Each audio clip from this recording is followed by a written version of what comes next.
Bismillahirrohmanirrohim. Assalamualaikum warahmatullahi wabarakatuh. Ayah bunda yang berbahagia, ayah bunda hebat, ayah bunda yang mendampingi anak-anak yang hebat, maka kita semua adalah orang-orang yang tentunya menjalankan amanah ini dengan sebaik-baiknya. Salawat dan salam pada Rasulullah Shallallahu Alaihi Wasallam, suri tauladan kita, bahwa sesungguhnya Rasulullah lah orang yang patut kita teladani dalam seluruh segi kehidupan. Ayah bunda yang berbahagia, saya Yulmi Safdi, Sekolah Alam Duri, senang sekali bisa bergabung dalam diskusi bersama ayah bunda di SDIT Ibu Harapan Bengkalis. Tentunya ini adalah silaturahmi kita yang bisa saling berbagi rasa, berbagi cerita tentang bagaimana pendampingan kita tentunya selama masa-masa pandemi ini yang tidaklah mudah kita mendampingi pembelajaran anak-anak kita dari rumah. Kebiasaan-kebiasaan yang selama ini mereka lakukan di sekolah, hampir setengah hari membersamai mereka dengan gurunya, tentunya sekarang hampir 24 jam mereka bersama-sama di rumah. Ada yang 1, 2 orang anggota anak, bahkan lebih. Itu membuat kita orang tua ditantang untuk menjadi guru yang sesungguhnya, dan rumahlah menjadi sekolah yang sebenarnya.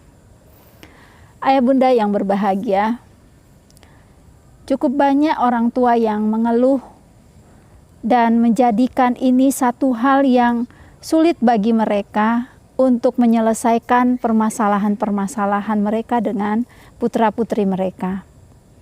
Yang boleh jadi selama ini aktivitas atau tantangan-tantangan anaknya itu diselesaikan di sekolah. Hampir bisa dikatakan sekolahlah yang menjadi solusi untuk tantangan permasalahan yang sekarang kita hadapi. Nah, sekarang berbeda. Tantangan itu kita hadapi langsung. Kadang kita lupa bahwa ini anak kita cuma 1 atau 2 bahkan 3. Nah, bagaimana dengan guru atau sekolah yang menghadapi satu kelas itu lebih dari 15 anak dengan seluruh masalah-masalah yang ada di kelasnya? Tidak mudah, dan juga ini menjadi satu, kalau bagi kami ini adalah tantangan. Bagi kita ini adalah tantangan. Bagi orang tua ini adalah tantangan tersendiri. Ada orang yang mengeluh tentang kami sulit mendampingi pembelajaran mereka yang sesuai dengan kurikulum karena udah lama kami tinggalkan ini. Bahkan ada orang tua yang mengatakan bahwa bagaimana dengan anak-anak yang bosan belajar di rumah. Dan ada juga ananda yang mengatakan ke orang tuanya bahwa bukan begitu kata ibu guru. Kata ibu guru tuh begini, sekarang ini ibu guru menjadi kata-katanya jadi ajaib. Bahkan jadi fatwa bagi mereka. Nah, ini merupakan satu hal yang berat bagi kita. Kita harus bagaimana? Sementara tidak bisa kita paksakan anak harus masuk ke sekolah dengan kondisi-kondisi, ada zona merah, zona kuning, zona hijau. Dan apalagi saat ini, baru-baru ini saya dapat informasi bahwa Bengkalis sudah masuk ke zona merah. 17 orang hari ini yang saya tahu. Ini cukup sulit bagi kita, entah kapan masa-masa ini bisa berakhir. Sementara anak-anak kita di rumah telah merasa bosan, bahkan udah berteriak. Kalau bahasa orang tua, kami udah darting, udah darah tingginya mulai.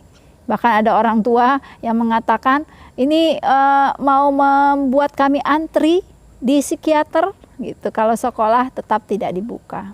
Bagi kami pihak sekolah ini juga menjadi tantangan tersendiri karena banyak orang tua yang tidak siap mendampingi ini. Ayah bunda yang berbahagia, ayah bunda hebat, tentunya kita tidak boleh menyerah dengan keadaan ini. Tidak boleh dengan begitu saja mengatakan bahwa ini urusan sekolah. Tapi tentunya disinilah kita baru tahu bahwa kita baru kenal siapa sesungguhnya anak-anak kita. Bagaimana karakternya, apa yang dia suka, apa yang dia menarik dengan kegiatan-kegiatan yang ada di rumah. Mudah-mudahan itu kita bisa temukan selama hampir 7 bulan. Kita tidak melaksanakan aktivitas bertemu langsung di sekolah. Ayah bunda, ada satu hal yang paling penting yang menjadi modalitas kita, yang kita harus sadari, bahwa pada diri kita punya itu. Setiap orang tua mulai berharap ingin mendapatkan anak sampai dia menjaga kandungannya dan bahkan dia ikhlas sakit dalam melahirkan dan dia siap sedia juga untuk disusahkan dalam pengasuhan selama anak-anak ini tumbuh dan berkembang. Tentunya ini bermodal dari cinta. Tanpa cinta, semuanya tidak akan menjadi sesuatu yang berharga. Tanpa cinta, semuanya tidak akan menjadi sesuatu yang menjadi penuh makna.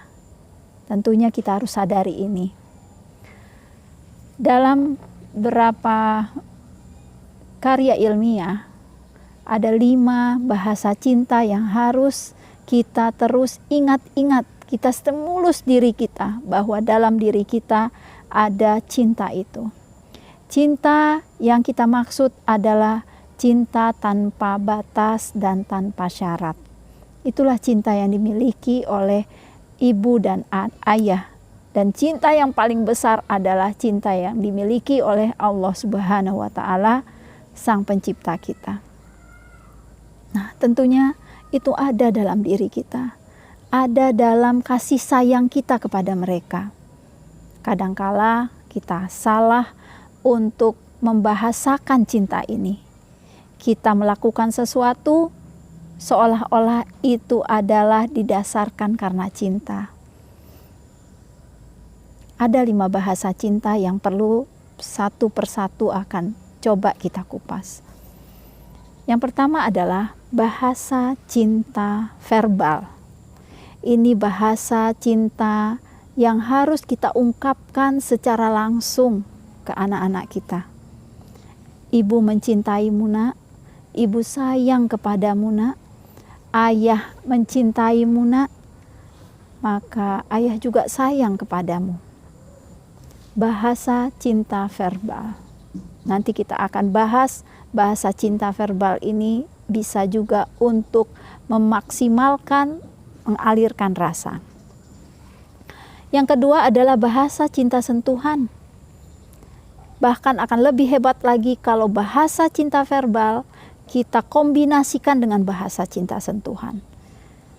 Saat kita mengatakan ibu sayang padamu nak, dengan pelukan, ibu mencintaimu nak dengan sepenuh hati, dengan merangkulnya.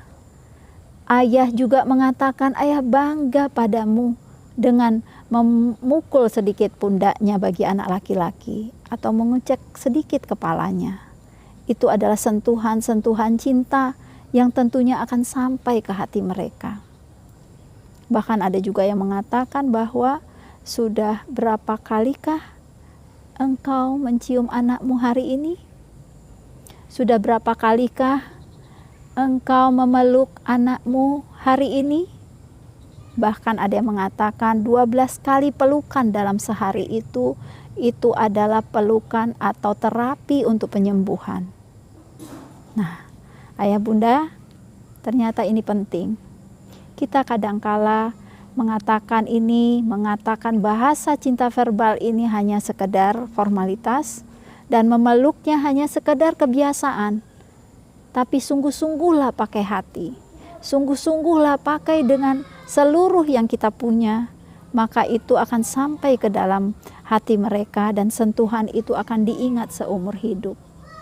Sekali lagi, cinta tanpa batas, cinta tanpa syarat. Selanjutnya, bahasa cinta saling memberi hadiah. Seorang ibu atau seorang ayah kadangkala selalu mengatakan itu. Tiba-tiba memberikan satu hadiah yang istimewa bagi mereka. Bukan sesuatu yang mahal, bukan sesuatu yang sempurna, bukan sesuatu yang istimewa dengan harga dan tempat atau sulit kita dapatkan. Tapi bagi mereka adalah kejutan-kejutan kecil. Itulah hadiah bagi mereka. Bahkan hanya sekedar satu pensil, satu ballpoint, atau boleh jadi hanya sentuhan saja, itu adalah cinta bagi mereka. Itu adalah hadiah bagi mereka. Nah, mudah-mudahan ayah bunda cukup paham dengan bahasa cinta ini. Selanjutnya adalah bahasa cinta waktu yang berkualitas. Seorang ahli parenting mengatakan bahwa tidaklah mungkin waktu yang berkualitas itu bisa dilakukan dengan waktu yang sedikit. Tentunya dia akan berbanding lurus dengan waktu yang banyak harus berkualitas. Tapi tidak selalu orang yang punya waktu banyak berkualitas. Nah, ini tantangan bagi kita, terutama bagi orang tua yang bekerja. Sempatkan, sadarkan dirimu bahwa kamu punya amanah yang jauh lebih besar yang akan kamu pertanggungjawabkan dunia dan akhirat. Dialah adalah anak-anak kita. Ya. Jadi kita sebagai orang tua, kita sebagai wali boleh jadi, atau kita sebagai guru, maka quality time, waktu yang berkualitas, benar-benar hadirkan diri kita, pikiran dan hati kita bersama mereka. Kadangkala ya HP menjadi tantangan tersendiri. Selanjutnya adalah bahasa cinta pelayanan. Kalau kita dengan sungguh-sungguh melayani, maka insya Allah pelayanan yang sepenuh hati, pelayanan yang benar-benar dihadirkan diri dan hati pikiran kita adalah pelayanan yang sempurna. Ayah bunda yang berbahagia, tentunya cinta adalah bagian yang amat penting kita perhatikan. Amat penting kita hadirkan kembali, apalagi di tengah-tengah kondisi anak-anak, boleh jadi kita pun bekerja dari rumah. Ini menjadi satu hal yang harus kita lakukan, harus kita hadirkan, kita mulai, karena ini semua bermula dari kurangnya cinta, karena cinta juga ada hubungan dengan ketulusan. Baik ayah bunda, bahwa permasalahan-permasalahan anak ini cukup membuat kita tegang, membuat kita kesal, membuat kita kadang-kadang kita capek.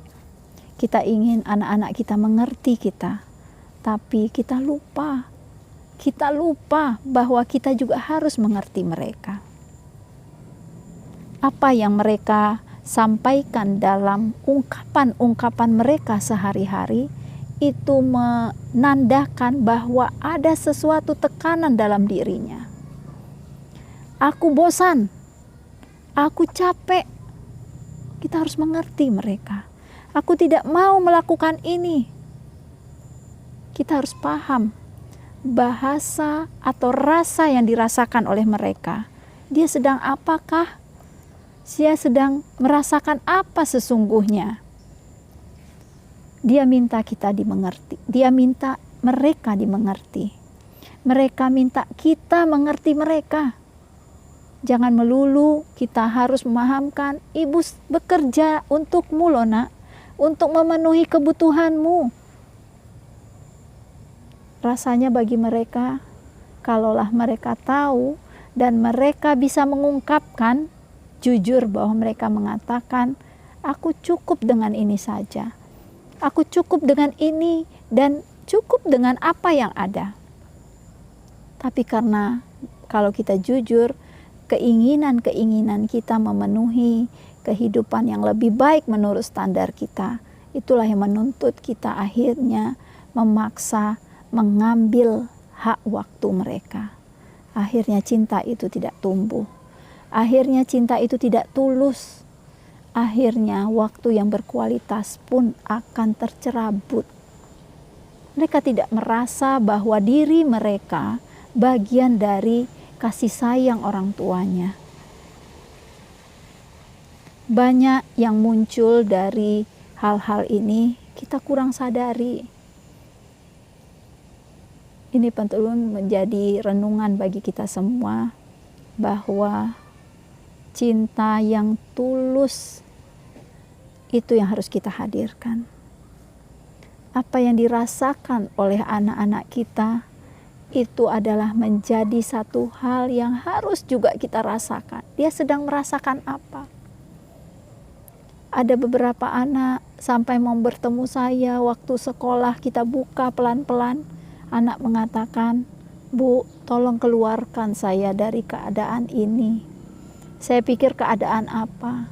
Dia minta dikeluarkan dia dari rumahnya. Karena dia sangat tertekan dengan kondisi orang tua yang mengatakan bahwa lakukan ini, kerjakan ini karena itu baik bagimu. Tapi bagi mereka ada saat-saat kebosanan. Kita adalah orang yang tidak adil kepada mereka. Kita bisa mengatasi kebosanan itu dengan kita bisa chat dengan teman-teman sekantor kita. Bisa kita chat dengan teman-teman sepermainan kita. Tapi mereka kita batasi benar-benar sampai HP pun mereka tidak bisa megang, bahkan mereka tidak ketemu lagi dengan teman-temannya. Ayah bunda harus paham bahwa usia sosialisasi anak itu dia butuh teman. Nah sekarang ini memang orang tua yang menjadi temannya, teman yang paling asik baginya. Sudahkah itu menjadi harapan mereka? Apakah kita hanya sebagai orang yang mengatakan harus begini, lakukan ini, selesaikan jam segini? Nah, ini perlu jadi perhatian kita bahwa sesungguhnya sekolah juga tidak memaksa hal-hal itu terjadi. Membuat anak-anak jadi bosan dan tertekan. Harapan kita mereka bisa. Tapi tahukah ayah bunda, banyak di luar sana guru atau guru lesnya, bahkan mereka minta tolong ke temannya untuk mengerjakan pekerjaan, asal pekerjaan itu selesai saja. Jadi kita tidak tahu apa sebenarnya tujuannya. Mari kita bersama-sama menguatkan lagi fungsi kita sesungguhnya, bahwa sekarang sekolah yang sesungguhnya itu adalah rumah. Orang tua adalah guru yang sebenarnya. Mari kita belajar untuk memaknai kita adalah orang tua yang sebenarnya, yang diharapkan dan dititipkan oleh Allah amanah yang harus kita maksimalkan. Tapi tentunya banyak juga di antara kita yang sangat berbahagia berkumpul bersama keluarganya. Bahkan anak juga tahu bahwa orang tuanya amat mengasihinya, perhatian padanya, yang selama ini dia hanya bertemu orang tuanya siang sampai malam. Tapi sekarang pagi apa yang dilakukan orang tuanya pagi itu sampai mempersiapkan segalanya, anak-anak jadi tahu ini yang dilakukan orang tuaku. Ini yang diperjuangkannya untuk anak-anaknya. Mudah-mudahan itu jadi bermakna, saling berkasih sayang antara seluruh anggota keluarga ini yang harus kita tumbuhkan. Semoga kita semua saling termotivasi, saling menguatkan diri kita dan menyadarkan bahwa kitalah guru yang sebenarnya. Ayah bunda, tentunya ini adalah forum diskusi kita. Apabila ada hal-hal yang terkait dengan aktivitas atau permasalahan Ananda di rumah, kita bisa diskusi bersama, dan insya Allah mudahkan seluruh langkah kita. Yang pasti sekali lagi bahwa cinta itu ada dalam hati kita, dihadirkan oleh Allah. Dihadirkan oleh Sang Maha Cinta, Sang Maha Pemberi Cinta, dan Sang Maha mencintai kita semua. Makanya tujuan utamanya kita, usaha kita untuk menghadirkan cinta yang tulus itu adalah dekatkan diri kita kepada Allah Subhanahu wa Ta'ala. Karena Allah lah pemilik hati anak-anak kita, pemilik hati manusia, maka bahkan pemilik hati kita. Maka dekatkan dengan cara perbanyak ibadah, banyak zikir dengan istighfar kita. Masa-masa ini tentulah tidak sulit kalau kita bersandar sepenuhnya kepada Allah Subhanahu wa Ta'ala. Salam silaturahmi dari kami. Salam menjadi orang tua hebat. Sampai jumpa di lain waktu. Assalamualaikum warahmatullahi wabarakatuh.